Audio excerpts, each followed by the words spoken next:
ሰላም እንዴት ናችሁ? ዛሬ ሁልጊዜ እንደማደርገው ትወዱታላችሁ ብዬ ያሰብኩትን አንድ የፍቅር ፊልም ይዤላችሁ መጥቻለሁ። በየቀኑ በቻልኩት አቅም ፊልሞችን እየሰራው እየለቀኩላችሁ ስለሆነ ይህ ፊልም ብዙ ሰዎች ጋር እንዲደርስ የላይክ ምልክቷን ተጫኑ። የሚገርማችሁ ነገር የቤተሰብ ቁጥራችን 34,000 ገብቷል። 40,000 ለመግባት ትንሽ ስለሚቀረኝ ሰብስክራይብ ያደረጋችሁ እኔ የታችሁን አበረታቱኝ። ወደ ዛሬው ፊልም ስንሄድ ፊልሙ ሲጀምር ሪቻል እና ኤርስ የተባሉ ሁለት ፍቅረኛሞች ቴክስት እየተላላኩ ይጀምራል። ሪቻል ያለችው ስፔን ውስጥ ሲሆን ኤርስ ደግሞ ስዊድን ውስጥ ነው ያለው። ተለያይቶ ፍቅር የከበዳቸው ነው የሚመስለው። የሚገርመው ነገር ፍቅረኛሞች መሆናቸው ሳይንስ ጎረቤታሞችም ናቸው። ሁሌም በየሰዓቱ የፈለጉበት ሰዓት መታየት ነበር የሚችሉት። ኤሪስ ለሪቻል ቤቷ ድረስ ስጦታ ይልክላታል። ሪቻል ኤርፎን ስላልነበራት ኤሪስ ኤርፎን ገዝቶ ነበር ይላክላት። ለተወሰኑ ጊዜያት ቶሎ ቶሎ ቴክስት መላላክ፣ በቪዲዮ ኮል ማውራት ቋሚ ስራቸው ሆኖ ነበር። እንደዛም ሆኖ ግን ርቀቱ እየከበዳቸው ይመጣል። በተለይ ደግሞ ለኤሪስ። ሪቻልም በራሷ በኩል በጣም ቢዚ ናት። ስራ ላይ ትምህርት ተጨምሮ ምንም ጊዜ የላትም። ኤሪስም የሕክምና ተማሪ ስለሆነ ያን ያህልም ጊዜ የለውም። አሁን ፍቅራቸው ይህንን ፈተና ማለፍ ይችላል አይችልም የሚለውን ነገር መጠራጠር ጀምረዋል። አንድ ቀን ኤሪስ ብቸኝነት ስሜት ሰማውና ሪቻል ጋር ይደውልላታል። ስልኳ ዘግቶ ነበረ። ኤሪስም ድብርቱን ለመርሳት መጠጥ ቤት ይሄድና የክፍል ጓደኛው ከሆነችው ከአንዲት ሴት ጋር ለመዝናናት ይሞክራል። ሌሊት ላይ ሪቻል ስትደውልለት እሱ ተኝቶ ነበር። ከጊዜ ወደ ጊዜ ኤሪስ እችን የክፍል ጓደኛውን እየቀረባት ነው። እችም ሴት ቪራ ትባላለች። አንድ ቀን ምሽት ኤሪስ በጣም ብዙ አልኮል ጠጥቶ ከቪራ ጋር አብረው ያድራሉ። አዋጅ ላይ ኤሪስ በጣም የጥፋተኝነት ስሜት ይሰማውና ለሪቻል የተፈጠረውን ነገር ሊነግራት ያስብና በኋላም ይተወዋል። እዚህ ጋም ሪቻል በራሷ በኩል እየተሰቃየች ነው። ግሬጎሪ የተባለ የክላስ ጓደኛዋ ሪቻል ተመችታዋለች። እሷም ሳታውቀው ቀስ በቀስ እየወደደችው እየመጣች ነበር። በጋው አልቆ ክረምት እየተቃረበ በመምጣቱ ምክንያት ኤሪስ ምንድነው ሀሳብሽ ብሎ ይጠይቃታል። ሪቻል ምንም መልስ አልመለሰችለትም። የሪቻል መምህር ሪቻል የጻፈችውን መጽሐፍ አንብባ በጣም ጎበዝ እንደሆነች ነገረቻት። እናም ከአሳታሚ ድርጅቶች ጋር ተነጋግራ መጽሐፉን ብታሳትመው በብዙ ሰዎች ተወዳጅ የሚሆን መጽሐፍ እንደሚሆንም ትነግራታለች። አስተማሪዋም ሪቻል እንድትከታተልቻት ከሆነ አብዛኛው ጊዜ የምታጠፋው ስልኳ ላይ ስለሆነ ስልክሽ ላይ የምታጠፊውን ሰዓት ቀንሺ ትላታለች። ሪቻልን የሚወዳት ልጅ ግሬጎሪ ሪቻልን አንድ ፓርቲ ላይ እንድትገኝ ይጋብዛታል። ጓደኛውም ዳንኤላ ለምንድነው ማትሄጂው ሂጂ እያለች ታበረታታታለች። ሪቻል በጣም ግራ የተጋባችበት ሰዓት ነው። ኤሪስን ትታ ህይወቷ መቀጠልና በርቀት ፍቅር እሱን መጠበቅ የሚለው ነገር የቱን መምረጥ እንዳለባት ግራ ገብቷታል። በመጨረሻም ግሬጎሪ የተባለው ልጅ እሺ አብሬክ መጣለው ልትለው ስትል ኬት መጣ ሳትል ኤሪስ ፊት ለፊቷ ቆሞ ታየዋለች። በጣም ደንግጣ የምትናገረው ቃል ነበር ያጣችው። ዳንኤላ ኤሪስ ተመልሶ ስለመጣ ምን ደስተኛ አልነበረችም። እናም ፈጠን ብላ ጓደኛቸው ዮሺ ጋር ትሄድና እንዴት አድርጋ እንደምትለያያቸው ታማክረዋለች። ኤሪስ ሪቻልን ይዞት ከቤተሰቦቹ ጋር የሚዝናኑበት አንድ ቤት አለ። ወደዛ ይዟት ይሄዳል። ሁኔታቸው የማይታወቁ ሰው ነው የሚመስሉት። ብዙም ሳይቆይ ታላቅ ወንድሙና የሪቻል ጓደኞችም ይመጣሉ። ኤሪስ ስለመጡ በጣም ነበር የተናደደው። ምክንያቱ ብቻውን ጥሩ ጊዜ ከሪቻል ጋር ማሳለፍ ፈልጎ ነበር። ኤሪስ ያሰበው ጸጥ ያለ ጊዜ ወደ ግሩፕ ፕሮግራም ይቀየራል። ኤሪስና ሪቻል ፍቅራቸውን ለማደስ ይሞክራሉ። ግን መሀላቸው አንድ ቅሬታ እንዳለ ሁለቱም ገባቸዋል። ማውራት ግን አልፈለጉም። የኤሪስ ታላቅ ወንድም አርተመስ ከቤት ሰራተኛቸው ጋር የፍቅር ግንኙነት ጀምሮ ሁሌም ማንም እንዳያውቃት ስለሚደብቃት ተናዳበት እየተጣሉ ነው። እቺ ቤት ሰራተኛ ክላውዲያም በጣም ምርር ይላትና ምርጫ ትሰጠዋለች። በሚገርም ሁኔታ የኤሪስ ቤተሰቦችም ወደዚህ ቤት ይመጣሉ። ክላውዲያን ሲመለከቷት ቤት እንድታጸዳላቸው ጠርተዋት ነው ብለው ነው ያሰቡት። አርተመስም ሊያስተካክላቸው አልፈለገም። ሪቻል የጻፈችውን መጽሐፍ ለአንድ አሳታሚ ድርጅት ትልካለች። ሪቻል መጽሐፉን በእርዱትስ ብላ ትንሽ ፈርታ ነበረ።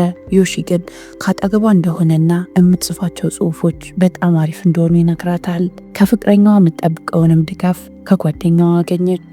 ኤሪስ በጣም ግራ በመጋባት ስሜት ውስጥ ስላለ ከወንድሙ ጋር ማውራት ይጀምራል። የሕክምና ትምህርቴን አቋርጬ ወደዚህ ልመጣ ነው አለው። ታላቅ ወንድሙ አርተመስም አንተ የፈለግከውን ነገር ወስን፣ እኔ ሁሌም አጠገብህ ነኝ ይለዋል። የሚቀጥለው ቀን ሪቻልና ኤሪስ እቃ ለመግዛት ወደ ከተማ ሲሆን ክፍል ውስጥ ሬቸልን የሚወዳትን ግሬጎሪ የተባለውን ጓደኛዋን ያገኙታል።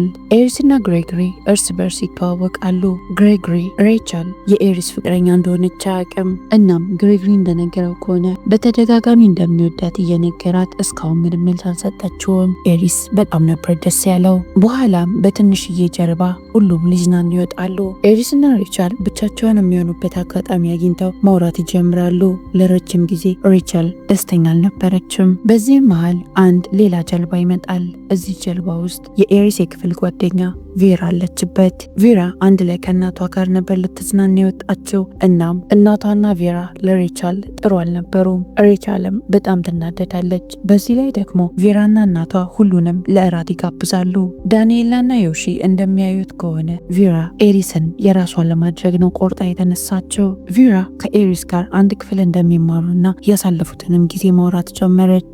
ሬቸል ከዚህ በፊት ቬራ የሚባል ስም ሰምታ ስለማታውቅ አዲስ ነው የሆነባት። ሬቸል በጣም ትናደድና ምግቡን ጥላ ተነስታ ትሄዳለች። ተከትላ ከሄደችውም ቬራ ነበረች። ከዛም ቬራ ስለ ራሷ አንዳንድ ነገር ትነግራታለች። በልጅነቷ አባቷ ጥላት እንደሄደ ሁሉ ሬቸልም በልጅነቷ አባቷ ስለሞተ ራሷን ከቬራ ጋር ማመሳሰል ጀመረች። ከዛም በኋላ ዳንኤላ ሬቸልን ቬራን ተጠንቀቂያት አለቻት። ሬቸል ግን ኤሪስን አምነዋለው ምንም ነገር አይፈጠርም ትላለች። ኤሪስ በጣም ፈርቷል። ከቬራ ጋር አብረው ተኝተው ስለነበረ ከአሁን ነገረቻት እያለ ነው። ሬቸልን ከቬራ ጋር ምን አወራችሁ ብሎ ይጠይቃታል። እሷም ምንም የሚጠቅም ነገር አላወራንም ትላለች። በዚህ መሃል ዳንኤላ ለሬቸል የስልክ መልእክት ላከችላት። አብሮትም ፎቶ አለ። ቬራ የኤሪስን ቲሸርት ለብሳ ነው ፎቶ። ሬቸል በተቻላት አቅም ሌላ ነገር ነው ብላ ማሰብ አልፈለገችም። የሚቀጥለው ቀን ኤሪስ ቬራ ለብሳ የነበረውን ቲሸርት ለብሶ ነበር ከቤት የወጣው። ቀኑ ሙሉ ቬራ ኤሪስ ላይ ተጣብቃበት ነበር የዋለችው። የሬቸል ጥርጣሬ ከጊዜ ወደ ጊዜ በጣም እየጨመረ ነበር የመጣው። ግሬጎሪም አብሯቸው ሊዝናና ይቀላቀላቸውና በዚህ መሃል ሬቸል የኤሪስ ፍቅረኛ እንደሆነች ይረዳል። ሬቸል ኤሪስን አብረን እንዋኝ ብላ ጠይቀዋለች። እሱም አይ መዋኘት አልፈልግም ብሎ ከቬራ አጠገብ መሆን እንደሚፈልግ ይነግራታል። ቀስ እያለ ሬቸል ትግስቷ እያለቀ መጣ። እናም ኤሪስና ቬራ አብሮ ተኝተው እንደነበረ ሁሉም ፊት ትናገራለች። ሬቸልም በጣም ነበር የተናደደችው። እንዴት ከሌላ ሴት ጋር ግንኙነት ጀምረ ወደ እኔ ተመልሰ ትመጣለህ ትለዋለች። ሬቸል በጣም ተናዳ ወደ ቤቷ ልትሄድ ልብሷን መሰብሰብ ጀመረች። ዮሺ የሚመጣና አትሂጂ ይላታል። እሷም እጁ ላይ ሆና ታለቅስበታለች። ኤሪስም የሚመጣና ነገሮችን ለማብራራት ይሞክራል። የሕክምና ትምህርቱም እንዳሰበው ቀላል እንዳልነበር ይነግራታል። ቬራም ምን ያህል ትምህርቱ እንደከበደኝ አውቃ ሁሌም አጠገቤ ነበረች ይላታል። አርትመስና ክላውዲያም ይጣላሉ። ምክንያቱም እስካሁን ለቤተሰቦቹ ፍቅረኛው እንደሆነች አልነገራቸውም። ቤተሰቦቹ የሚያውቁት የቤታቸው ሰራተኛ እንደሆነች ነው። ሬቸልም ተግዞ መቀመጥ ስላልፈለገች ከዮሺና ከአንድ ጓደኛዋ ጋር በመሆን አንድ ፓርቲ ላይ ይገኛሉ። ኤሪስ ከወንድሞቹ ጋር በመሆን ቤት ቁጭ ብሎ ነበረ። ቬራ አሁንም ተመልሳ ትመጣና ኤሪስን ልታማልለው ትሞክራለች። እሱ ግን እንደማይፈልጋት ይነግራታል። ከዛም በመጨረሻ እውነቱን ነገረችው። አብረን እኮ አልተኛንም አለችው። በጣም ሰክረ ስለነበረ እንደገባክ ነው የተኛኸው፣ እኔም አብረን የተኛ ነው ብለ ስታስብ አጋጣሚውን ለመጠቀም ብዬ አዎ አልኩ አለችው። እናም ካሁን አሁን እኔን ትመርጠኛለህ ብዬ እየጠበቅኩ ነበር፣ ግን አሁን ተስፋ ቆርጫለሁ ትለዋለች። ኤሪስ በጣም ይደሰትና ሁሉንም ነገር ለሬቸል ለመናገር ይፈልጋል። ሬቸል ነፃኔን ብላ ስላሰበች ከግሬጎሪ ጋር ጥሩ ጊዜ እያሳለፈች ነበረ። በመሃል ዮሺ ይመጣና ያናግራታል። እሷ አላወቀችም እንጂ ዮሺ ከድሮም ጀምሮ ይወዳት ነበረ። እናም ሁሌም አጠገቧ ሆኖ ሲጠብቅ የነበረው ከኤሪስ ጋር ስትጣላ እድል ትሰጠኛለች ብሎ ነው። ግን ሬቸልን ከሌላ ወንድ ጋር ሲያያት በጣም ይናደድና የሰው ሞተር ሰርቆ ወደ ቤት ለመሄድ ይሞክራል። ግን የሞተሩ ባለቤት ከጓደኞቹ ጋር አንድ ላይ በመሆን ከኋላው ያባረሩት ነበር። እነሱን ለማምለጥ በሚሞክርበት ሰዓት ዮሺ በጣም የከፋ አደጋ ይደርስበታል። ኤሪስ ግጭቱንም ከሩቅ ይመለከትና ዮሺን ለመርዳት ወደ አካባቢው እየሮጠ ይሄዳል። ሬቸልም የተፈጠረው ነገር ትሰማለች። የሚያሳዝነው ነገር ዮሺ በህይወት አልተረፈም ነበረ። ለዮሺ የቀብር ስነስርዓት ይዘጋጅለታል። ሬቸልና ዳንኤላ በጣም ነበር ያዘኑት። ምክንያቱም በጣም የሚቀርቡትና የሚወዱት ጓደኛቸው ነበር። ሬቸል በጣም ትናደድና ዮሺ ኤሪስን አላዳንከውም ብላ ትጮህበታለች። ኤሪስም በጣም ይናደድና ከኔ ጋር እንደተጣላሽ ለጓደኛሽ ጊዜ እንደመስጠት አንቺም ከሌላ ወንድ ጋር ነበርሽ ይላታል። ስታስበው ሬቸል ትክክል ነበረ።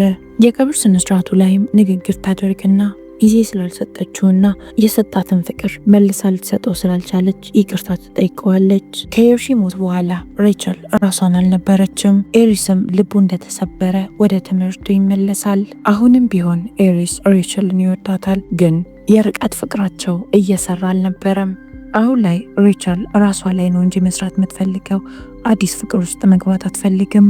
ፊልሙ ሲያልቅ ሬቸል ወደ ኤሪስ ክፍል የሚያሳያትን መስኮቷን ስትዘጋው ያሳየናል።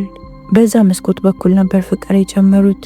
አሁን እሱም ፍቅር እንደማትፈልገው ነው የሚያሳየን። የዚህ ፊልም ታሪክ እዚህ ላይ ያበቃል።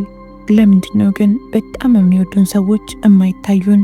እናንተም እንደ ሬቸል ሆናችሁ ከነበረ አንድ ቁጥርን ኮመንት ላይ አስቀምጡልኝ።